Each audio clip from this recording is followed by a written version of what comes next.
Dans l'Israël antique, à une époque où le peuple n'avait pas de roi, vivait un homme nommé Samson. Dès le jour de sa naissance, Samson fut mis à part par Dieu avec un vœu spécial. Comme symbole de ce vœu, il ne devait jamais se couper les cheveux. Et grâce à cela, Samson possédait une force extraordinaire, plus fort que n'importe quel guerrier vivant. Il pouvait vaincre des armées seul, briser des cordes comme des fils et protéger son peuple de leurs ennemis, les Philistins. Mais Samson avait une faiblesse. Il faisait confiance trop facilement.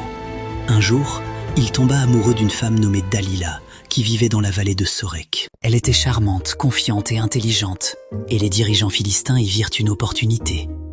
Ils offrirent à Dalila beaucoup d'argent pour découvrir le secret derrière le pouvoir de Samson. Dalila commença à tester Samson.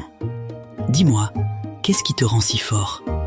Samson ne lui dit pas la vérité au début. Il lui donna des réponses joueuses, comme l'attacher avec de nouvelles cordes. Chaque fois Dalila l'essayait, et chaque fois Samson se libérait facilement. Mais Dalila n'abandonna pas. Elle continua à insister, jour après jour, jusqu'à ce que Samson devienne fatigué et frustré. Finalement, épuisé par ses supplications constantes, il révéla la vérité.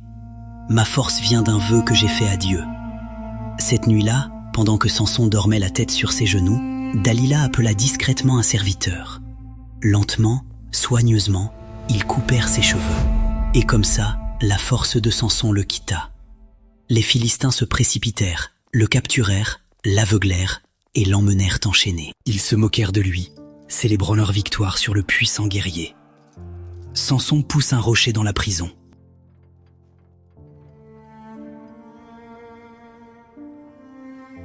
Avec le temps, les cheveux de Samson commencèrent à repousser.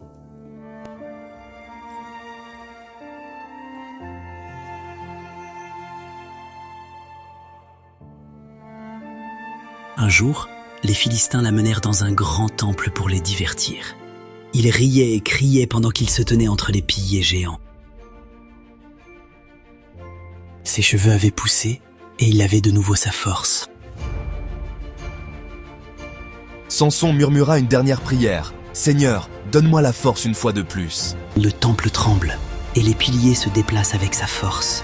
Des briques massives tombent, une nuage de poussière.